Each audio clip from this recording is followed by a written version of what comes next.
Queridos, quantos querem ser alimentados pela palavra de Deus? Diga amém. Então abra sua Bíblia, por favor, em 1 Coríntios.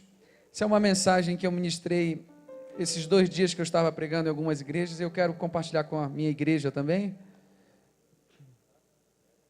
1 Coríntios, capítulo 1, versículo 5. E eu vou ler alguns versículos de 1 Coríntios. Quem achou aí, diga amém. Se você não achou, fica de lado de um crente aí, que ele vai te emprestar a Bíblia. 1 Coríntios, capítulo 1, versículo 5. Diz assim a palavra do Senhor. Depois que eu ler o versículo 5, eu vou ler do versículo 18 em diante, tá? Pois nele vocês foram enriquecidos em tudo isso. Aliás, desculpa. Pois neles vocês foram enriquecidos em tudo, isto é, em toda a palavra e em todo conhecimento, porque o testemunho de Cristo foi confirmado entre vocês. Versículo 18 agora. Pois a mensagem da cruz é loucura para os que estão perecendo, mas para nós que estamos sendo salvos, é o poder de Deus. Pois está escrito: destruirei a sabedoria dos sábios e rejeitarei a inteligência dos inteligentes. Onde está o sábio? Onde está o erudito?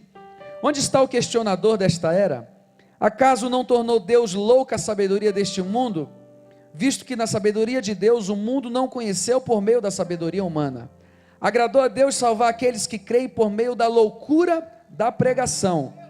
Os judeus pedem sinais milagrosos, os gregos procuram sabedoria, nós porém pregamos Cristo crucificado, o qual de fato é escândalo para os judeus e loucura para os gentios, mas para os que foram chamados, tanto judeus como os gregos, Cristo é o poder de Deus e a sabedoria de Deus, porque a loucura de Deus é mais sábia que a sabedoria humana, e a fraqueza de Deus é mais forte que a força do homem.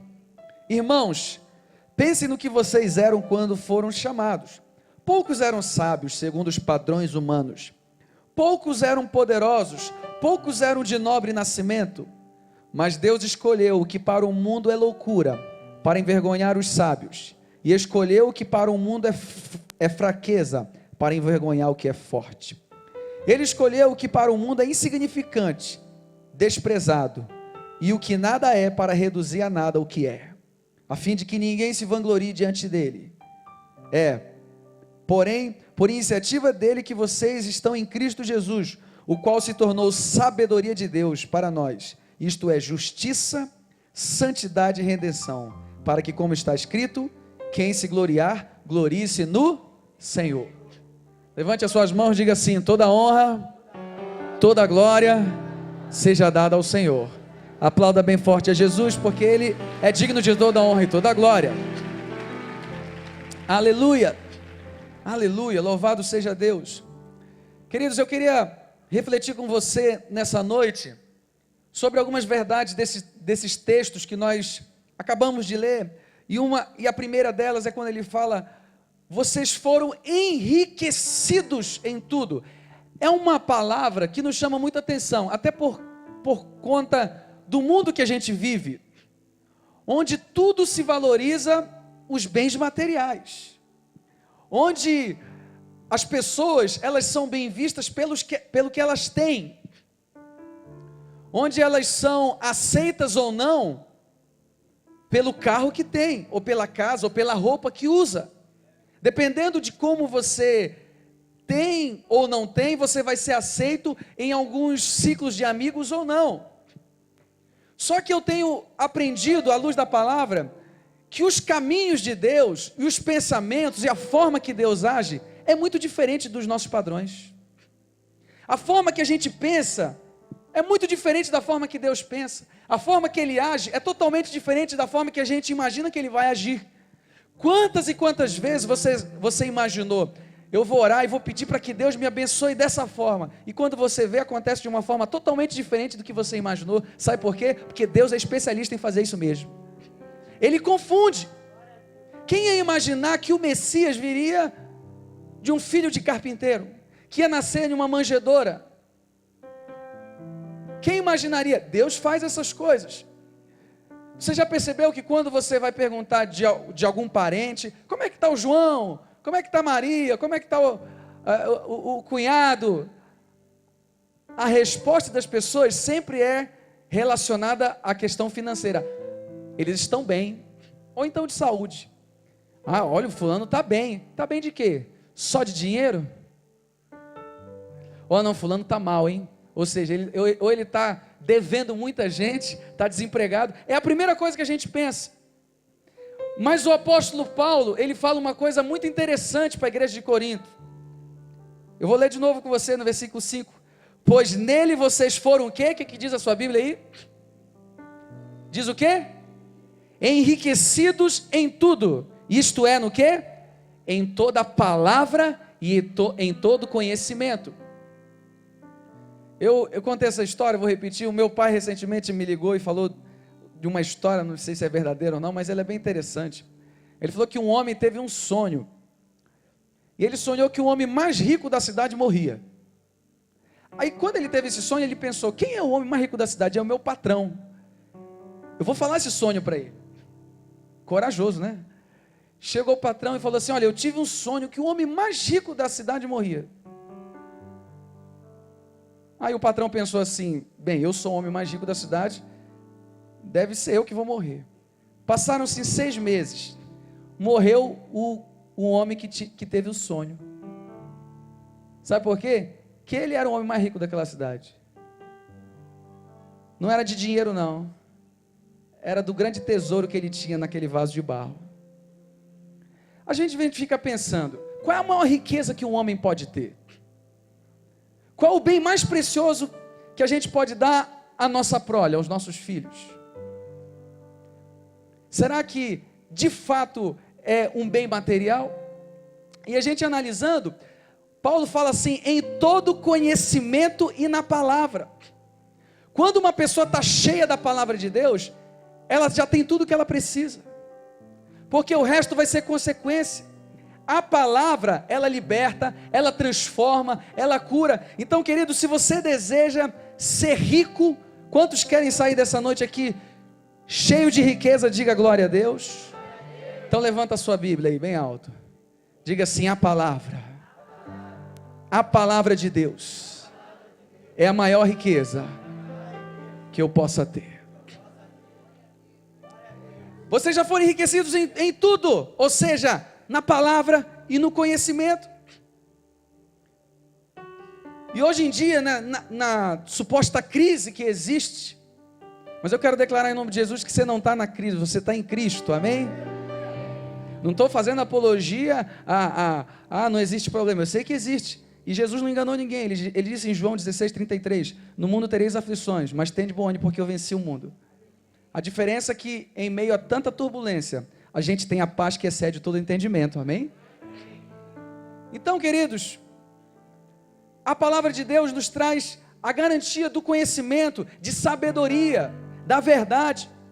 E eu começo a me lembrar de uma história que está registrada, você pode anotar depois em Marcos 10:17, de um jovem rico. Eu disse o quê? De um jovem o quê? Rico. Olha como eu quero que às vezes a nossa configuração do que é ser rico está um pouco deturpada em relação ao que Deus pensa em relação a isso. O jovem chegou para Jesus, humildemente se prostrou diante dele e disse: mestre, o que eu posso fazer para herdar a vida eterna? Ele disse: bom mestre, por que você diz bom? Só existe um bom. Aí Jesus disse para ele: você já sabe, segue os mandamentos. Não matarás, não adulterarás, amarás o teu próximo como a ti mesmo. Aquele jovem diz assim: tudo isso eu já faço desde a minha adolescência. Ou seja, quis mostrar que, olha, isso aí eu já tiro de letra, tirou onda. A Bíblia diz em Marcos 10:17, que Jesus olhou para ele e o amou. Sabe por quê? A Bíblia diz isso? Porque quem ama, fala a verdade. Quem ama, confronta. Quem ama, quer o bem. Eu tenho 2 filhos. Eu sei que não parece, você acha que não parece, mas eu tenho 2 filhos. E às vezes eu tenho que ser um pouco duro com eles. Mas é porque eu os amo. A Bíblia diz que Jesus olhou para aquele jovem e o amou. E que faltava alguma coisa nele ainda. Porque ele era uma pessoa dedicada. Você imagina, ele chegou e se prostrou diante de Jesus. Ele procurou a salvação. Ele queria saber como é que herdava a vida eterna. Ele chegou até Jesus humildemente. E Jesus disse para ele: está faltando alguma coisa em você. Sabe o que você faz? Vende tudo o que tu tem, dá para os pobres e me segue. Todas as pessoas que encontravam com Jesus chegavam tristes e saíam alegres. Esse jovem chegou alegre e saiu triste. Não há ninguém que vire as costas para Jesus que saia feliz. Ninguém. Aquele jovem tinha algo dentro dele que ele não estava disposto a abrir mão. E naquele momento Jesus estava mostrando para ele que a verdadeira riqueza ele não tinha. A verdadeira riqueza é a presença do Espírito Santo na nossa vida.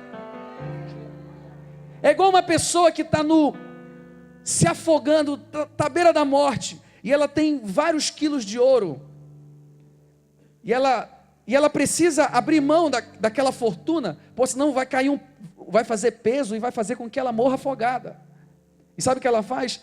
Não, mas isso aqui vale muito. Se ela não abrir mão daquilo, ela pode se afogar e morrer. É o que aconteceu com aquele jovem. E eu não estou falando, querido, da questão de você ter ou não ter dinheiro. Eu estou falando do amor ao dinheiro. Porque aquele jovem, ele não somente tinha dinheiro, mas o dinheiro tinha ele. A questão, não estou fazendo também apologia à pobreza, porque Deus, Ele nos dá prosperidade. Deus, Ele te abençoa. A Bíblia diz em Isaías 1,19, se quiserdes me ouvirdes, comereis o melhor dessa terra. Deus tem o melhor para os seus filhos. Mas eu estou falando que a configuração daquele moço não estava batendo com o do céu. Aí você vai ler, quando a Bíblia diz, não ajunteis tesouro na terra, onde a traça e a ferrugem corrói. Junteis tesouro no céu. É no céu. Como é que a gente pode depositar na poupança do céu? Aquele jovem, ele estava equivocado quanto à salvação, porque ele achava que para ser salvo era por mérito. E a Bíblia diz em Efésios 2,8, pela graça sois salvos por meio da fé, isso não vem de vós, é dom de Deus. Aquele jovem estava equivocado em relação a si mesmo, porque ele achava que era um observador da lei, quando ele era um transgressor da lei. Aquele jovem estava equivocado em relação a Deus também, porque ele achava que, cumprindo algumas obrigações da lei, ele ficaria quites com Deus. Mas Deus olhou muito mais do que as suas atitudes, Deus olhou o seu coração. E é assim que Deus faz com você. Você está aqui hoje, de repente com uma roupa muito bonita, passou um perfume e por fora está muito bonito. Deus está olhando lá dentro de você e Ele sabe o que precisa mudar. Ele olhou para aquele homem e o amou e disse, está faltando mudar uma coisa aí dentro. Aí você entende quando Paulo fala? Vocês já foram enriquecidos em tudo. Aí quando Jesus confronta esse homem e fala, vende tudo que você tem, dá aos pobres e me segue. E eu quero que você atente para uma coisa. Sabe o que aquele jovem teve? Uma oportunidade ministerial. Porque ele era jovem. Ele poderia ter aberto mão de tudo aquilo para seguir uma vida com Cristo. Mas ele não optou fazer isso. O maior investimento e o melhor investimento que a gente pode fazer é dar a nossa vida para Deus a serviço do reino. Eu não tenho dúvida nenhuma disso que eu estou te falando. Se você investir a sua vida no reino de Deus, vai valer a pena. Deus não está falando, obviamente, para você vender tudo que você tem e dar para os pobres, porque se Ele te falar, você ia fazer. Mas aqui Ele está falando de valores. Aonde estiver o teu tesouro, ali está o teu coração. É isso que a Bíblia está nos ensinando. E como é que eu posso juntar tesouro no céu? Domingo a gente foi agraciado por uma peça Quantos estavam aqui domingo? Quantos viram aquela peça Eu Me Importo? Coisa linda, né? Sabe como você pode juntar tesouro no céu? Sendo importante. E importante é a capacidade de fazer falta. Porque um dia eu e você vamos morrer. Amém? Quem quer morrer aqui? Mas essa certeza você tem. Nós vamos morrer. Não sei quando. Mas a gente vive como se a gente fosse eterno. Agora que eu lembrei, de fato a gente é eterno. Só os filhos de Deus entenderam. Nós somos eternos. Porque nós temos a vida eterna. Dê um aplauso a Jesus. Nós temos a vida eterna. Mas como é que você pode juntar tesouro no céu? Importar significa trazer para dentro. Você precisa fazer parte da vida das pessoas. Você precisa transbordar, ir além da borda. E você é importante, não necessariamente quando você é famoso. Porque tem gente, quando ele morrer vai fazer falta. Roberto Carlos, Jô Soares, porque eles são famosos. Não, tem gente que não é famoso, mas é importante. Eu sempre digo isso. A minha avó. Quem conhece minha avó aqui? Ninguém conhece. Dona Adelaide. Toda madrugada, 5 horas da manhã, ela está orando por todos os netos. Ela não é famosa, mas ela é importante. E quando ela se for, vai fazer falta. Decida ser importante. Decida viver uma vida que não seja focado só em si, mas para os outros. Você descobre o sentido da vida. A gente ouve isso aqui todo domingo. Quando você entende que as maravilhas, as bênçãos, as melhores coisas que a gente pode receber nessa vida, não está em a gente olhar para o nosso umbigo, a gente está a se importar com o outro. E quando você faz isso, você vive o essencial e não só o fundamental. O fundamental é uma escada que te leva ao essencial. O essencial é tudo aquilo que não pode não ser, que é a generosidade, o amor. Você tratar bem as pessoas, como diz Augusto Cury, contemplar o belo. Você viver uma vida que transborde, que vá além da borda. Porque viver só para si não tem graça nenhuma. Acho que o pastor José falou isso domingo, não sei se foi nesse domingo ou no outro. Você vai para um lugar muito bonito, sozinho, não tem graça nenhuma. Você tem que levar alguém, você tem que compartilhar. Você tem que pegar aquilo de melhor que Deus tem te dado, e distribuir. Eu quero declarar em nome de Jesus, que se essa paixão ainda não está no teu coração, a partir de hoje vai arder. Por onde você passar, vai na padaria, vai no posto de gasolina, vai na feira, você vai levar esse amor que vai arder dentro de você, amém? Olhe para o seu irmão e diga assim: a partir de hoje, uma paixão incontrolável virá sobre a sua vida. Você crê nisso, querido? Por onde você passar, vai levar o amor de Jesus. E Deus vai te dar oportunidade, hein? Vai te dar oportunidade. Deus vai te dar oportunidade. No versículo 18 ele diz assim: pois a mensagem da cruz é loucura para os que estão perecendo, mas para nós que somos salvos é o quê? É o poder de Deus.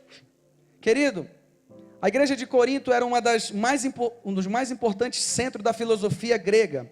Eles davam grande importância a grandes filósofos, pensadores e oradores. Eles gostavam de ouvir belos e rebuscados discursos. A cidade de Corinto também era um dos maiores centros de vida licenciosa do primeiro século. Tanto a prostituição quanto o homossexualismo era prática aberta na cidade, em ligação com a prática religiosa. Além da influência filosófica da região, havia também os falsos apóstolos que tentavam corromper a mensagem. Por isso que aqui no versículo 17, na parte B, Paulo vai dizer assim: eu não fui com vocês, não com palavras de sabedoria humana, para que a cruz de Cristo não fosse esvaziada. Era uma cidade que dava muito valor às filosofias, às palavras bonitas, muito bem colocadas. E a prostituição tomou conta da cidade. Então a mensagem do evangelho ficou deturpada. Por isso que no versículo 18 ele vai dizer: pois a mensagem da cruz é loucura para os que estão se perdendo. Querido, a mensagem do evangelho tem que estar centrada na cruz de Cristo. Jesus morreu na cruz para nos salvar. O evangelho é simples, João 3,16, porque Deus amou o mundo de tal maneira que deu seu Filho unigênito para que todo aquele que nele crê não pereça, mas tenha vida eterna. Ah, mas tem alguma obrigação? É de graça, é para aqueles que creem. Pela graça sois salvos por meio da fé. Isso não vem de vós, é dom de Deus. Apocalipse 3:20, eis que estou à porta e bato. Se alguém ouvir a minha voz e abrir a porta, eu entrarei e cearei com ele, ele comigo. João 14:6, eu sou o caminho, a verdade e a vida. Ninguém vem ao Pai senão por mim. O evangelho é simples. A mensagem da cruz, por talvez para muitas pessoas ser muito simples, elas não aceitam. Mas é assim mesmo que acontece. Olha o que diz o versículo 20. Acompanhe comigo. Onde está o sábio? Onde está o erudito? Onde está o questionador dessa era? Acaso não tornou Deus louca a sabedoria deste mundo? Visto que na sabedoria de Deus o mundo não conheceu por meio da sabedoria humana, agradou a Deus salvar aqueles que creem por meio da loucura da pregação. Para muitas pessoas isso é loucura, mas também é bíblico, porque a Bíblia diz que nos dias de hoje está acontecendo como aconteceu nos dias de Noé. Quando Noé disse, olha, vai vir dilúvio aí, vai todo mundo morrer, hein? Se vocês não entrarem na arca, o que eles diziam? Velho está maluco. Esse velho é vascaíno, estou brincando, hein? Esse velho não está batendo bem das bolas. A Bíblia diz que assim como foi nos dias de Noé, vai acontecer hoje. Você fala para algumas pessoas, ah, mas Jesus está voltando. E eu quero dizer para você que está nos visitando, que isso não é loucura. Dentro da configuração, de repente, do homem, é até loucura. Mas a Bíblia diz que é o poder de Deus. Jesus está voltando. E um dia nós vamos subir com Ele. Nós precisamos acreditar nisso, porque é a verdade da palavra. É loucura. Os sábios não... A sabedoria humana não consegue compreender isso. Até hoje, grandes filósofos, cientistas, ateus, debatem e contradizem entre eles em relação à teoria da evolução. Muitos acham que Charles Darwin é o pai da teoria da evolução, mas o seu avô, hoje estudando, Erasmo Darwin, quase que eu falo Erasmo Carlos, Erasmo Darwin, seu avô já defendia essas teses, mas até hoje não provou-se nada. Que o homem veio do macaco e tanta teoria para cá e para lá e não chegam a nada. Sabe por que eles não vão chegar a nada? Sabe por quê? Vou ler de novo para você. Agradou a Deus salvar aqueles que creem por meio da loucura da pregação. Eles não aceitam isso. Porque a mensagem da cruz é loucura para os que se perdem, mas para nós que somos salvos é o poder de Deus. Diga comigo, é o poder de Deus. No versículo 24 ele vai repetir isso. Tanto judeus como gregos, Cristo é o poder de Deus. E eu quero dizer uma coisa para você, querido. Você está no lugar onde é manifesto o poder de Deus. Se você ainda não viu o clipe da igreja, Nada Temerei, conta a história de uma... na verdade não é a história, mas tem um contexto da história da Giovana, a Gigi, que foi diagnosticada com metástase no pulmão. Lembra, Alba, dessa época? Quanto a igreja orou, quanto clamamos, os médicos não entendem isso. A sabedoria humana não consegue compreender. Não vai entender nunca. Sabe por quê? Porque é o poder de Deus. Queridos, o poder de Deus vai além da compreensão humana. Paulo, em Filipenses, capítulo 3, do versículo 5, ele começa a falar algo bem interessante. Ele diz assim, eu vou falar na minha linguagem, eu poderia me gabar de muitas coisas, porque quanto à lei eu sou fariseu, circuncidado ao 8º dia. A circuncisão era uma aliança que o povo hebreu fazia, uma aliança com Deus, onde o homem cortava o prepúcio do sexo masculino, simbolizando a aliança com Deus. Então Paulo, circuncidado ao 8º dia, quanto à lei fariseu, quanto ao zelo perseguidor da igreja, ele começa a dizer todos os status que ele tinha. Aí depois ele diz assim, mas isso eu considero como perda, comparado ao conhecimento de Cristo Jesus. E sabe que muitas vezes a gente está querendo valorizar aquilo que Paulo menosprezou. O status, o conhecimento. Mais uma vez eu quero dizer, querido, eu não estou fazendo apologia ao despreparo, não. A única questão que eu quero que você entenda é que o holofote tem que ser nele e não no pregador. O holofote tem que estar nele, não no ministro. O holofote tem que estar nele. É essa compreensão que a gente precisa entender. É o poder de Deus. Os grandes palestrantes não compreendem. Eu não era dessa época, porque nessa época eu acho que eu era criança, Alba. Na época do início da igreja. Brincadeira.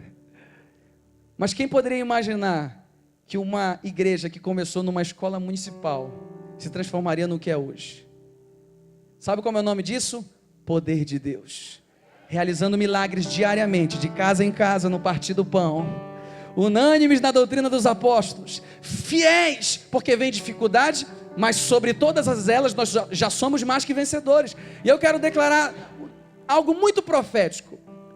Tudo isso que aconteceu é apenas o começo do que Deus ainda vai fazer através da sua vida e nessa igreja. Você crê nisso? Você pode dar um forte aplauso a Jesus? Você pode dar um grito de júbilo declarando isso no reino espiritual? Diga aleluia!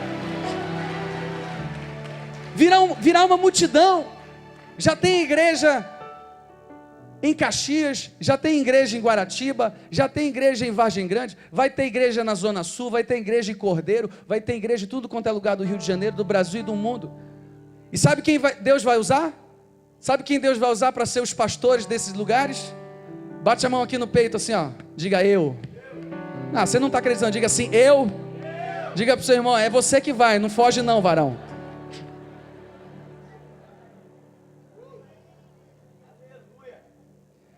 No versículo 26, sabe o que ele diz? Algo muito bonito, que isso se aplica tremendamente para a nossa vida. Irmãos, pense no que vocês eram quando foram chamados. Poucos eram sábios segundo os padrões humanos. Olha essa palavra, padrões humanos. Sabe o que eu extraio aqui? Que os padrões humanos são diferentes dos padrões divinos. Quer ver um exemplo? Davi olhou para aquele gigante e disse: quem é esse incircunciso para desafiar o Deus de Israel? Aí ele falou assim: eu vou lutar. Ninguém entendeu. Aí sabe o que fizeram com ele? Tentaram colocar padrões humanos dentro dele. Pega a armadura de Saul. Ele não conseguiu nem andar. É isso que acontece quando tentam colocar na gente padrões humanos. A gente paralisa. Sabe que Deus está nos dizendo? Que a gente não precisa dos padrões humanos. A gente precisa da força de Deus. Por muitas vezes, ninguém era tão sábio segundo os padrões humanos, mas é assim que Deus faz. Eu queria que você guardasse essa palavra e entendesse, porque muitas vezes a gente usa argumentos que na verdade são desculpas para não desenvolver aquilo que Deus quer fazer através da nossa vida. Você por muitas vezes diz: eu sou pequeno, eu não sei fazer, eu não dou conta, eu não sou igual o pastor Josué, eu não canto assim, eu não canto igual o André Leono. Querido, eu não prego igual o pastor Hanison. Esse é o primeiro passo para o sucesso, você reconhecer que realmente não sabe fazer. Esse é o primeiro passo para Deus desenvolver algo tremendo através da sua vida. Quem foram os discípulos de Jesus? Pescadores. Por que ele fez isso? Existe um humor de Deus que muitas vezes a gente não compreende, mas é assim mesmo. A gente está lendo desde o início que Deus usa as coisas loucas para confundir as sábias. E assim vai ser na sua vida. As pessoas vão olhar para você e vão dizer: só Deus poderia ter feito isso por você. É assim mesmo, sabe por quê? Porque o crédito não vai ser seu, vai ser dele. Deus pega Pedro, que era um iletrado, e leva ele para os judeus. E Paulo, que foi criado aos pés de Gamaliel, para quem? Para os gentios. Sabe por que Deus fez isso? Para dizer: vocês não têm glória nenhuma no que estão fazendo, a glória é minha. A Bíblia diz: uns pregam, uns plantam, outros regam, mas quem dá o crescimento é o Senhor. É Ele que dá o crescimento. Querido, foi assim com Davi, foi assim com Gideão.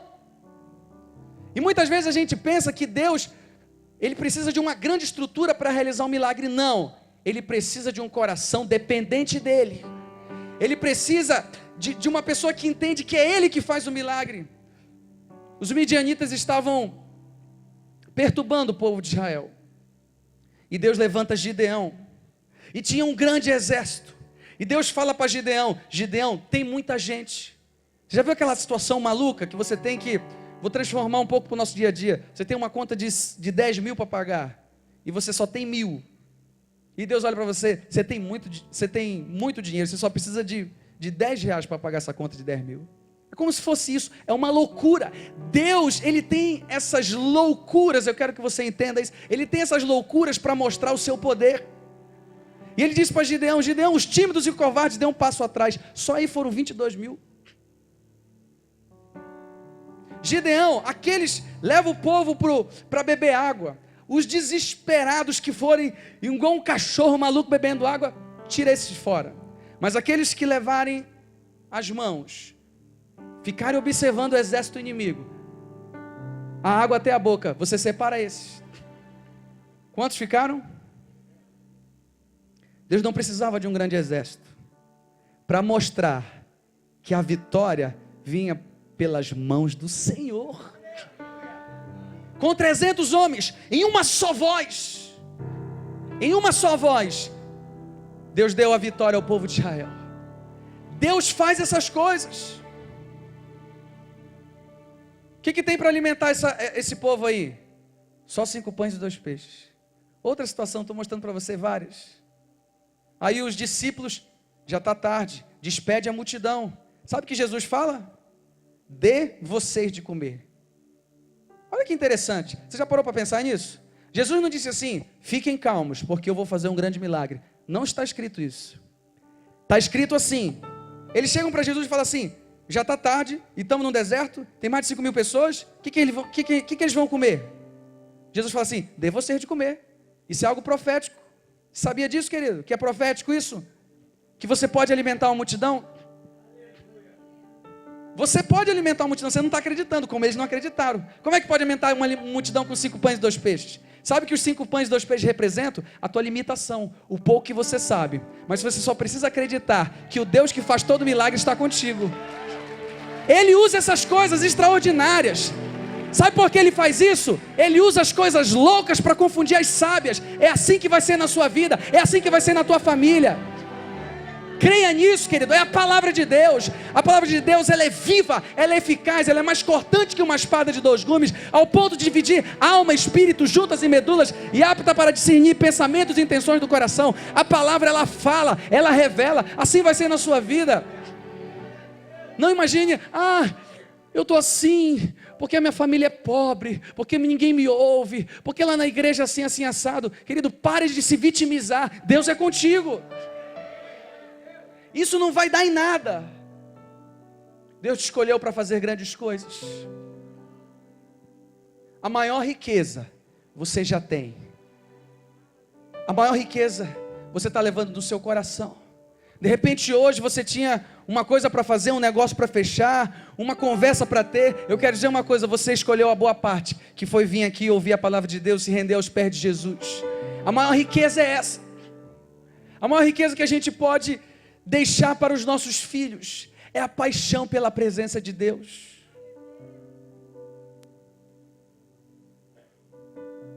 Recentemente meu filho começou a brincar. Não quero ir para a igreja. Não sei se é por causa do Kids, né, Alba? Aí ele brincou comigo. Não quero ir para a igreja. Eu falei, o quê, rapaz? O quê? Será que eu ouvi direito isso? Você não tem que querer. Pode me julgar. Mas não tem que querer mesmo. Não tem que querer mesmo. Eu falei, meu filho, foi a Alba, eu vou conversar com ela. Eu vou ter uma conversa com ela. Foi a Wilson. E a gente tem que usar os recursos. Você não vai para a igreja? Não tem Todd. Que ele ainda fala assim, eu gosto do Todd do papai. Que o papai enche de Todd o leite. Querido, a maior riqueza que a gente pode deixar para o nosso filho é que eles sejam igrejeiros. É que eles estejam meditando na palavra. Eu comecei a ter hábitos há algum tempo de dizer isso para o Davi. Aprender alguns versículos. Vamos lá. João 14,6. Eu sou o caminho, a verdade e a vida. Ninguém vem ao Pai senão por mim. Aí eu enjoei tanto e falei, pai, de novo, eu já sei. Mas eu estou inculcando a palavra. Eu sei, querido, que é muito bom a gente deixar um legado de prosperidade, fazer uma poupança para os nossos filhos. Mas eu quero dizer uma coisa que está escrito na palavra, eu não tenho dúvida disso.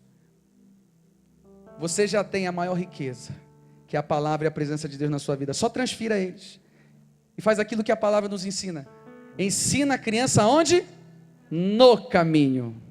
Ou seja, você precisa estar no caminho também. Deus quer usar a tua vida de uma forma poderosa. Pare de usar desculpas. Ah, mas eu sou gago. Moisés também era. Ele foi usado para ser o libertador de Israel. Você entendeu o humor de Deus nessa noite? Você entendeu que Ele usa essas coisas improváveis? Quantos querem mais de Deus nessa noite? Fique de pé no teu lugar.